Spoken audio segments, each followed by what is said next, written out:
La noticia impactó, ayer sacudió los medios de comunicación y la indignación de la gente cuando un chiquito de 6 años, siempre decimos, lo dijimos en la apertura, mujeres y niños que mueren víctimas de violencia siempre han dado un aviso. Nunca, o por lo menos en un gran porcentaje, ocurre por algo súbito e inesperado. Siempre hay avisos y esta mañana lo confirmaba en cierto modo el fiscal general de Regional, Jorge Necier. Vamos a escuchar lo que decía en la conferencia de prensa esta mañana hablando sobre la muerte de este niño de 6 años. Desde un primer momento que se tomó conocimiento se dispuso el arresto de ambas personas, de la madre y de su pareja. A partir de horas de la noche, donde la situación se fue aclarando en alguna medida, dispusimos la detención del padrastro, quien se encuentra ya en esa condición, y rumbo a la audiencia imputativa que vamos a llevar a cabo seguramente en el día de mañana. ¿Hay testigos ya? ¿Han declarado algunos de ellos? Sí, en la tarde de ayer, a partir prácticamente de la ocurrencia del hecho, se comenzaron a tomar declaraciones, fundamentalmente a vecinos del lugar, muchos de los cuales tienen vínculo familiar o allegados fundamentalmente al padrastro, y a otras personas, incluso los abuelos maternos y otras personas. Se han tomado más de 20 testimoniales y fundamentalmente se está tratando de avanzar sobre medidas periciales que también nos permitan establecer concretamente las causas y motivo de la muerte y algunas otras circunstancias respecto de la participación de distintas personas en el hecho. ¿Tuvieron contacto con integrantes o con alguien de la Subsecretaría de la Niñez para tener más información acerca de esto? Sí, anoche nos hicimos presentes con la doctora Ferraro en el Hospital de Niños para evaluar cuál era la situación de la hermanita de este niño, la hermana de 11 años, y en esa circunstancia se encontraban ya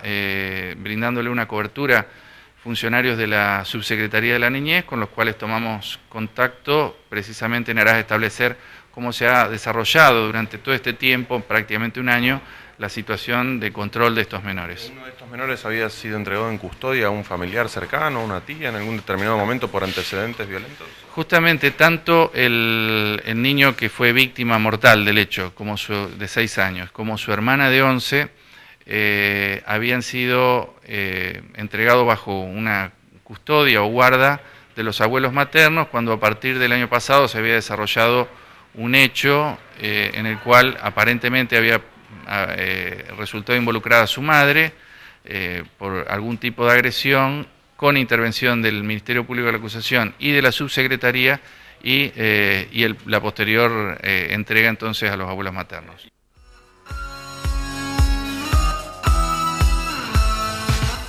Usted habrá estado escuchando, la pregunta es ¿por qué volvió a la casa materna?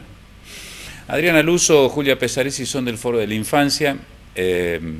No sé si están de acuerdo con lo que comentaba, ¿no? Que ninguna muerte de chicos de estas características es aislada, siempre tiene un antecedente, está precedida por algo. Sin dudas, el maltrato y el abuso siempre dan señales. Por eso es tan importante que sepamos ver las señales desde cualquiera de los ámbitos en el que nos movemos. Desde la escuela, desde el centro de salud, desde el jardín al que puede asistir un niño. Es importante que podamos ver entre líneas, digamos. Dan señales, así como muchas mujeres llegan a la muerte por violencia de género, habiendo hecho 2 o 3 denuncias anteriores. ¿Qué pasa con los chicos? En los chicos se nota. En los chicos se nota, este nene aparentemente había un antecedente de una intervención del Hospital Alasia, y si hay algo que tiene hoy el Hospital de Niños de nuestra ciudad es que todos los profesionales que trabajan adentro saben distinguir y saben ver señales. Se introdujo a partir de que en algún momento tuvimos un comité de maltrato infantil del que orgullosamente formé parte, dolorosamente, pero para mí fue un orgullo formar parte de ese comité de maltrato, y mientras pueda manifestarlo, sigo sosteniendo que deberían existir, llamémosle como quieran, unidades asistenciales, comité de maltrato, pero debería existir una estructura así, a partir de que la violencia y el maltrato sean tomados como temas de salud pública. A esto con la doctora Alicia Bartroli, que fue una de las integrantes del comité de maltrato, lo venimos hablando y lo vinimos difundiendo durante muchos años. Mientras el maltrato y el abuso no sean parte de la salud pública como estructura, que trabajemos en equipos interdisciplinarios, pero mientras no lo tomemos como un diagnóstico de salud al maltrato, vamos a seguir trabajando mal. Vamos a seguir indignados, apenados, tristes. Hoy nosotros, eso hablamos con Julia, esto es triste. No podemos llegar a naturalizar que un niño de 6 años que tiene un antecedente de internación, algún funcionario o alguna funcionaria hoy dijo, no había signos. Es esto que vos estabas diciendo, siempre hay signos, cambian el carácter, se empiezan a mostrar retraídos, se empiezan a mostrar distantes, empiezan a tomar distancia. Hagan la prueba de amagar, de sacar la mano y van a ver cómo un chico que está acostumbrado a recibir sopapos hace esto. Siempre hay signos en la escuela, de las escuelas nos han llamado. Está bien. Creo que en esto hemos avanzado bastante, entiendo, de reconocer signos. El tema es, sí, está bien, lo tratamos, lo pusimos, lo recompusimos en el hospital y después lo volvemos al mismo lugar. O lo cambiamos de lugar, como dice la ley, con adultos relevantes dentro del ciclo de vida del niño, niña o adolescente, lo ponemos con el abuelo, pero termina otra vez con la mamá o con su familia primaria. Digo, ¿qué pasó en el medio? Inoperancia. ¿Qué pasó en el medio? Inoperancia, falta de interés. Se resolvió, lo puse allá y después me desentendí. Está problema resuelto. Sin dudas, pero a ver, lo dijimos una y mil veces y lo vamos a seguir repitiendo. El garante de los derechos del niño es el Estado. Mientras al Estado no le interese la infancia, va a seguir pasando esto. ¿Por qué? Porque se rompen los eslabones. En algún lugar el engranaje se rompió.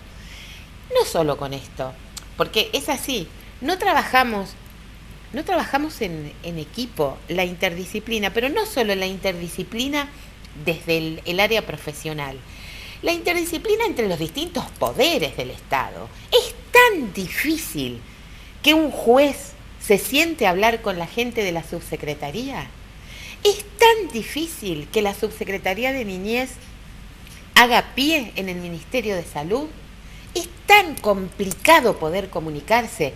Pasó esto. Nosotros tenemos, la ley de protección integral de derechos que nos dice que tenemos que buscar el vínculo. Nuestra justicia es familiar, si le podemos llamar de alguna manera. Ahora, ¿cómo se establece? ¿Quién establece la validez de ese vínculo? Volvió con la abuela materna. Un agente de policía se la sacó a la madre de los brazos porque le estaba pegando. Entonces, ¿dónde está el criterio? ¿Dónde está el sentido común? La verdad es que no lo sabemos. Sí sabemos que acá no hay interés. Nosotros, desde el Foro de la Infancia, antes de mitad de año, pedimos que se declare la emergencia de la infancia. No sé si en todo el país, pero sí en la provincia de Santa Fe. En la provincia de Santa Fe ocurren cosas desde el extremo sur al extremo norte que denotan esto, no les interesa, al Estado la infancia no le interesa. Invierte, cargos, busquemos cargos. A ver, si vamos a buscar cargos, y no quiero ser demasiado puntual, pero, a ver, ingresan psicólogos, bueno, bárbaro, qué bueno que haya psicólogos, necesitamos psicólogos. Ahora, ¿los capacitamos? ¿Los preparamos? ¿Alguien tiene idea de lo que significa que te llamen a la madrugada y te digan, tengo un chico abusado, ¿qué hacemos? Por eso insistimos en los comités de maltrato. Por eso pegamos el grito de que acá hay que declarar la emergencia de la infancia, porque la infancia está totalmente desprotegida. Nosotros nos enteramos de lo de este nene porque fue terrible. ¿Cuántos nenes como este hay? Muchísimos. Sí, que quizás no han muerto, pero están en esta situación de abuso. de abuso, de violencia. ¿cuántos hay que no conocemos? Hay muchos. ¿Y cómo se los identifica? ¿Cómo? Digo, porque en esto del mecanismo de denuncia, Julia, la docente que es quizás la que primera, los vecinos, ¿cómo se alienta para que el vecino denuncie si después los familiares van contra ese vecino que denunció? ¿Cómo se hace, Julia? De la misma manera le pasa a los docentes, le pasa a toda persona que intervenga, porque el abusador, el violento, tiene identificado un radio de acción donde puede actuar y sabe cuáles son los riesgos, entre comillas, para él. Entonces es muy difícil, ¿saben? Si el nene fue a la escuela y de ahí apareció la policía el otro día, bueno, fue la escuela, fue la maestra, y si no es el abusador, es la familia, porque son círculos en muchos casos muy violentos. El tema es que en caso también de recibir una denuncia, de actuar, o de hacer la denuncia, perdón, el mismo personal se encuentra totalmente desprotegido. ¿Por dónde se va a cortar el hilo de este nene? Por lo más débil. El operador que no hizo lo que tenía que hacer, bueno, ¿qué respaldo tiene ese operador? ¿Qué logística tiene ese personal? Y acá no hago una defensa general, pero hay mucha gente involucrada, seguramente en este caso también, que tiene mucho compromiso y trabaja mucho, pero estuvo a nuestro criterio, al mío especialmente personal, acefa la subsecretaría desde que se fue Allende. Y conste que con Allende hemos tenido encontronazos tremendos, pero una persona que escuchaba, que ante una situación así podía levantar el teléfono, llamarlo y te escuchaba y le buscaba la solución. Este señor que se fue tuvo la suerte de irse 1 o 2 días antes de que esto ocurriera, porque esto no pasó después que se fue, terminó después que él se fue, pero fue un proceso que venía de larga data. No había logística, no había recursos, no había medios, no había directivas para trabajar. Y eso lo hemos escuchado off the record, como dicen ustedes, de los mismos operadores de la subsecretaría. Entonces, en teoría, en la maqueta, en las redes, los mecanismos que tiene el gobierno, figura en teoría todo el camino a recorrer ante cada situación. Pero después uno se encuentra con que en algún momento eso se perdió, o en algún momento el más desprotegido es el más débil. ¿Usted no tiene la sensación de que quizás en la ley se pecó, a ver, voy a decir una barbaridad, ¿no?, de protectiva, en el sentido de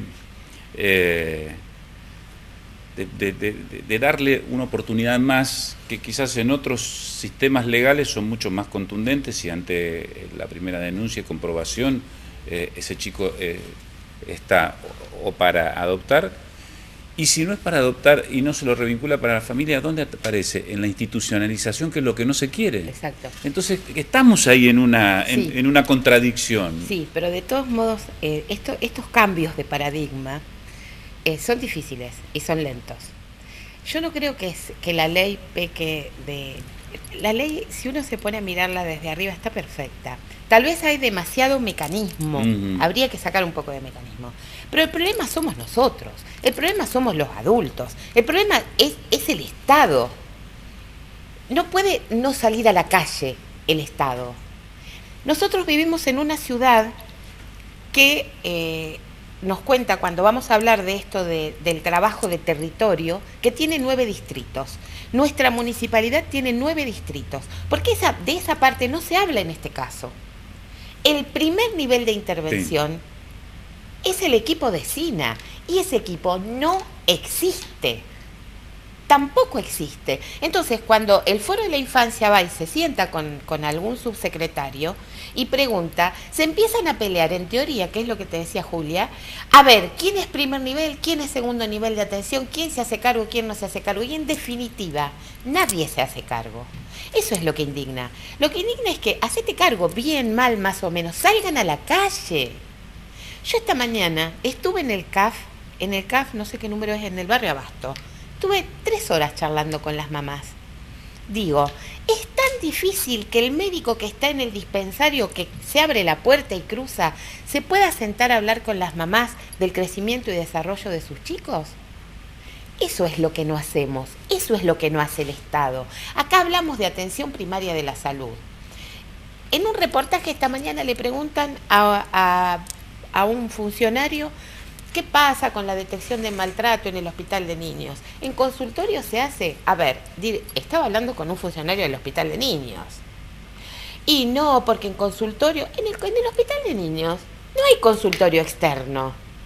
La atención primaria de la salud se tiene que llevar adelante en el centro de salud, no en el hospital de niños. 300 chicos, 400 chicos por día se ven. ¿Por qué? Porque en el hospital de niños y en la guardia del hospital se tiene que resolver lo que tenía que resolverse en el centro de salud. Con el tema de las cuestiones de infancia es exactamente lo mismo. Tenemos una municipalidad, 9 distritos municipales. ¿A dónde está el equipo interdisciplinario? Hemos estado nosotros desde el Foro de la Infancia, hemos intentado trabajar con ESINA de la municipalidad. Hemos armado un programa que se llamaba, no sabíamos cómo ponerle, escuela para padres, escuela de padres, cómo hacíamos. Trabajamos durante casi un año armando esto. ¿Para qué? Para acercarnos al barrio y para hablar. Esa es la manera. La manera es, vaya, siéntese, ensúciese las zapatillas en el barrio. Y ahí estamos previniendo. Por un lado prevenimos y por otro lado vamos detectando esto, que hoy nos sienta a charlar. Además, al verla se animan y dicen. Totalmente. Y hablan. Dudas, Totalmente. sin Te dudas. separan y te dicen, conozco un caso, cuando no es el mismo, el propio, ¿no? Esa empatía que se da con la presencia territorial, el no trasladarse al centro, a una oficina y a la Sin dudas, despersonalización. mira, ¿no? yo te cuento lo que me pasó esta mañana, que para mí fue significativo y muy duro. Estábamos charlando del crecimiento y desarrollo de los chicos con unas 10, 12 madres. En un momento, 2 de las madres contaron que habían sido violadas, vivas de más de 20 años, a los 5 años. ¿Por qué? Porque estábamos charlando, hablando de cómo enseñarle a los chicos a decir no, que son algunas de las cosas que hacemos en las charlas, que como para prevenir el abuso y para que ellas puedan encontrar alguna señal si hay algo de abuso en los chicos. Y en esa charla de 3 horas, 2 mamás en el grupo contaron que habían sido abusadas a los 5 años. Simplemente, ¿cuál fue mi rol? Ir, sentarme y charlar. Eso es lo que demandamos del Estado. Salga a la calle, Estado. ESINA, muévase. Hay 9 distritos que están armados. Los distritos municipales están armados. Hay equipo, tienen recurso humano. ¿Por qué no lo hacen? ¿Para que sigamos lamentándonos de estas cosas? Gracias por acompañarnos esta noche. A ustedes. Establecemos aquí la segunda pausa, ahora nos sometemos a la cátedra, estudiantes de periodismo para ver cómo ven el periodismo y el profe Ricardo Cerrulla que trae lo suyo. Pausa y enseguida volvemos.